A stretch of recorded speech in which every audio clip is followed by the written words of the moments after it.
सुप्रभात बच्चों। आशा करती हूँ कि आप सभी सपरिवार स्वस्थ होंगे और प्रसन्न होंगे।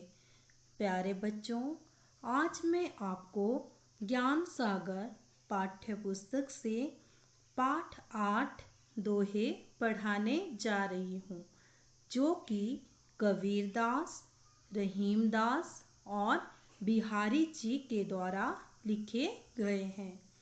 बच्चों, सबसे पहले हम यह जान लेते हैं कि दोहा होता क्या है। दोहा लय में गाए जाने वाली 4 चरणों की एक रचना होती है, जो छंद का ही एक अन्य रूप है। दोहे में लय इतनी सार्थक होती है कि इसे एक राग के रूप में भी अलापा जा सकता है, अर्थात दोहे को हम गा भी सकते हैं। बच्चों, व्याकरण की परिभाषा में दोहे के प्रथम व तृतीय चरण में 13 मात्राएं होती हैं तथा दूसरे व चौथे चरण में 11 मात्राएं होती हैं।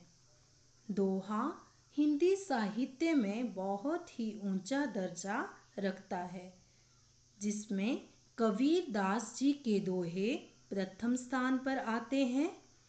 इसके अतिरिक्त तुलसीदास जी और बिहारी जी ने भी दोहा रचना की है।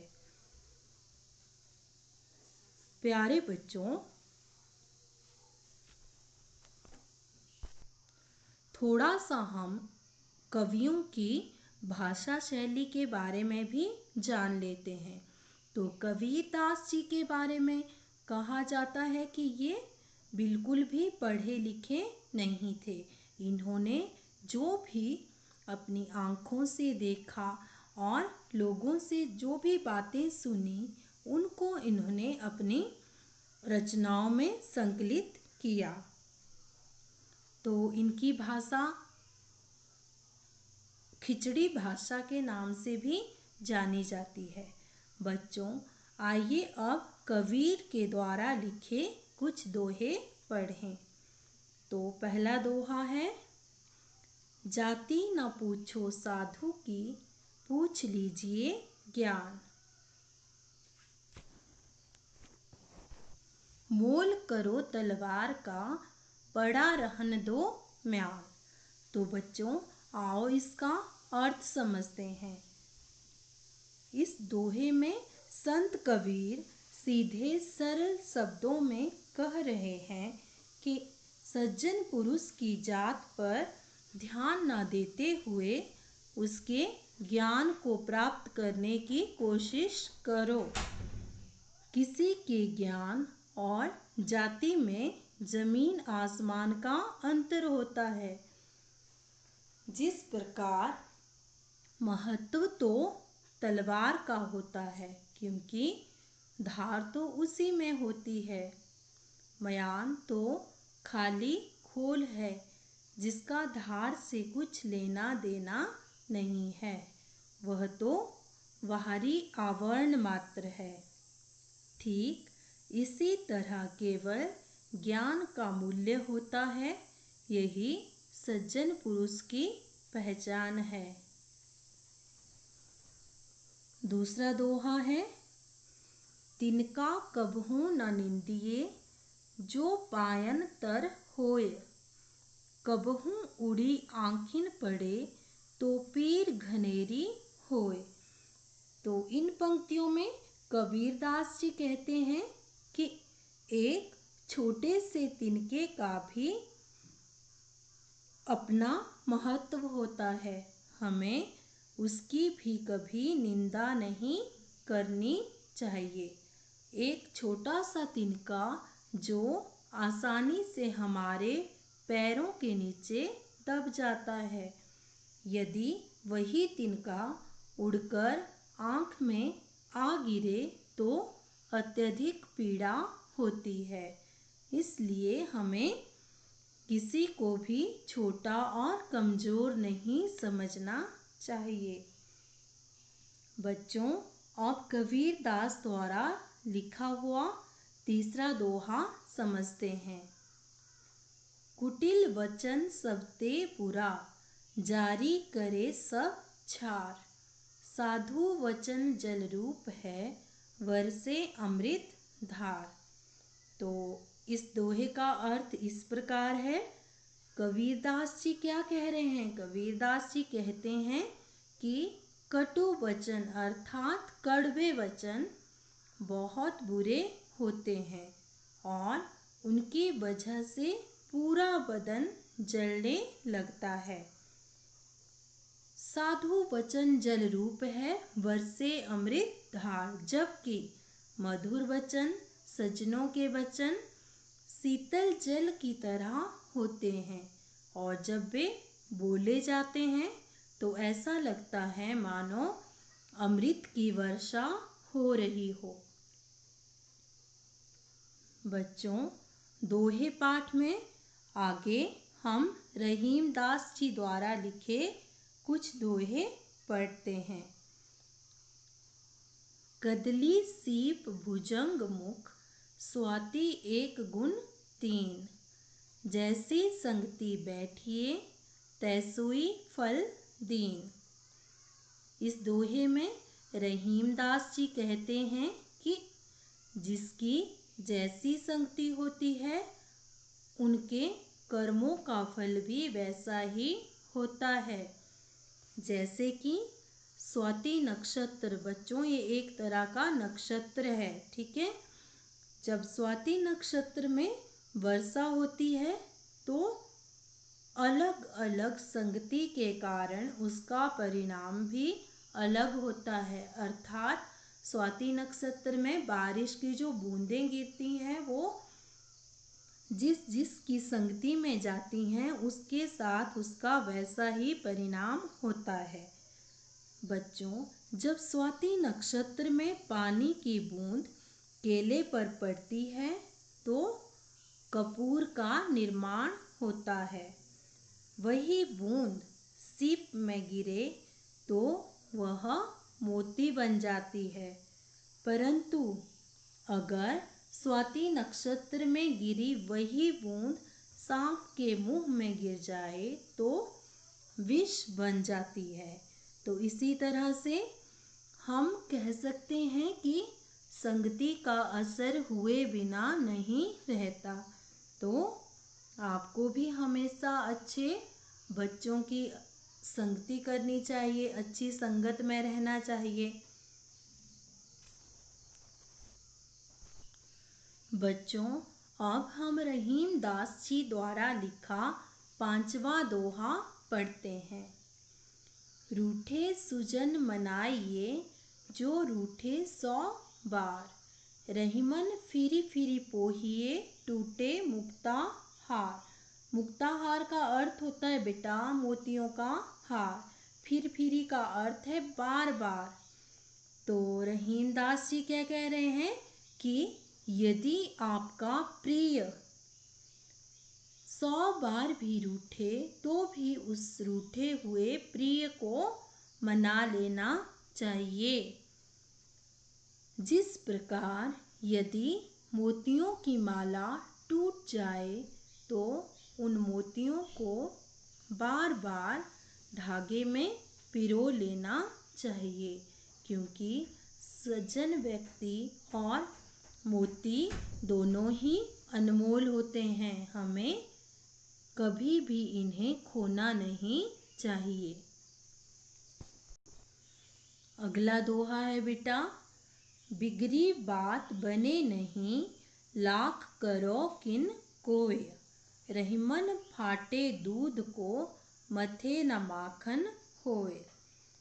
तो इन पंक्तियों में इस दोहे में रहीम दास जी कहते हैं कि मनुष्य को हमेशा सोच समझ कर ही व्यवहार करना चाहिए, क्योंकि यदि किसी कारणवश बात बिगड़ जाती है तो फिर उसे बनाना कठिन होता है।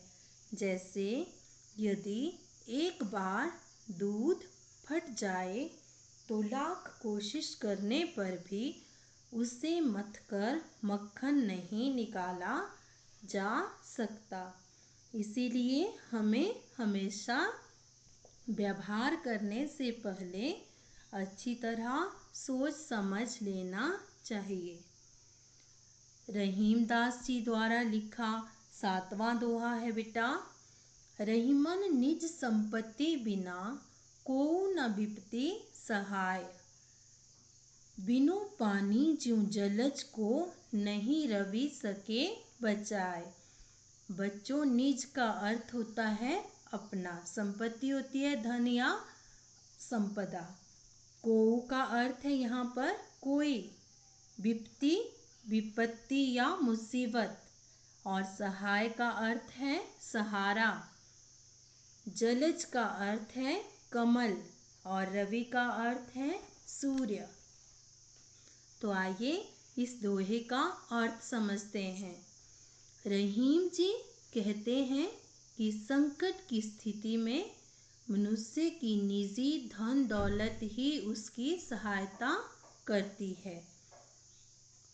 जिस प्रकार पानी का अभाव होने पर बिनु पानी ज्यों जलज को नहीं रवि सके बचाए, अर्थात जिस प्रकार पानी का अभाव होने पर सूर्य कितनी ही कोशिश करे पर वह कमल की रक्षा नहीं कर सकता, उसी प्रकार मनुष्य को बाहरी सहायता कितनी भी मिले किंतु उसकी वास्तविक रक्षक तो उसकी निजी संपत्ति ही होती है।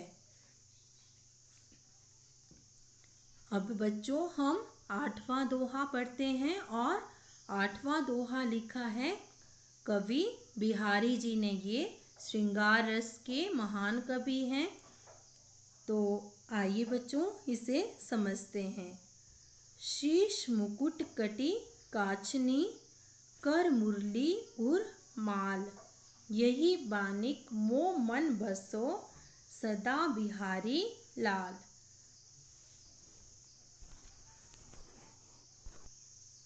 इस दोहे में बच्चों शीश का अर्थ है सिर, कटी का अर्थ है कमर, और काचनी होती है काले धागे में पिरोए हुए मोती। उर होता है हृदय, माल का अर्थ है माला। ठीक है, तो अब इस दोहे का अर्थ समझते हैं। कवि बिहारी जी कहते हैं कि जिनके सिर पर मोर मुकुट है और जो पीली धोती धारण करते हैं, कर मुरली उर माल, और जिनके हाथों में हमेशा बांसुरी रहती है, गले में हृदय पर माला शोभा पाती है और उस मुरली की तान से वो सबके हृदय को मोह लेते हैं, जो सदैव मीठी वाणी में बोलते हैं। ऐसे परम प्रिय भगवान श्री कृष्ण सदा मेरे मन में बसेरा करें। बच्चों, यहाँ बिहारी जी ने श्री कृष्ण की मनोहारी छवि का वर्णन करते हुए उनके प्रति अपनी भक्ति प्रकट की है। बिहारी जी द्वारा लिखा अगला दोहा है। सोहत ओढ़े पीत पट, श्याम सलोने गात, मनहु नीलमणि शैल पर, आतप पर्यो प्रभात। तो इस दोहे का अर्थ समझते हैं। बिहारी जी कहते हैं कि श्री कृष्ण के सांवले शरीर पर पीले वस्त्र ऐसे शोभा पा रहे हैं जिस प्रकार नीलमणि पर्वत प्रातःकालीन सूर्य की किरणों से शोभा पाता है। तो कवि का भाव यह है कि श्री कृष्ण के सांवले शरीर पर पीतांबर बहुत ही सुंदर लग रहा है। अब हम अगला दोहा समझते हैं। जप माला छापे तिलक, सरे न एको काम। मन कांचे नाचे वृथा, सांचे रांचे राम।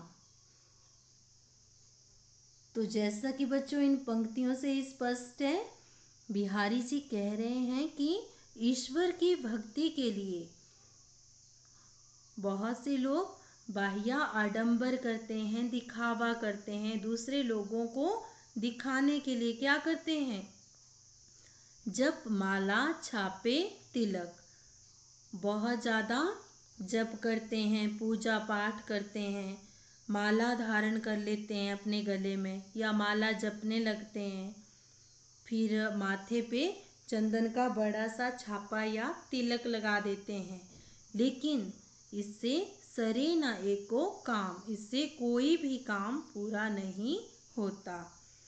मन कांचे नाचे वृथा, जब तक हमारा मन ईश्वर भक्ति में पूरी तरह से नहीं लगता, तब तक वह इधर उधर भटकता रहता है, नाचता रहता है। सांचे रांचे राम, जब हम सच्चे मन से ईश्वर की शरण में जाएंगे, तभी ईश्वर हम पर प्रसन्न होंगे और हम ईश्वर को पालेंगे। तो बच्चों, आशा करती हूँ कि आपको दोहों के अर्थ समझ आ गए होंगे। एक बार दोबारा से इन दोहों को पढ़िए और समझिए।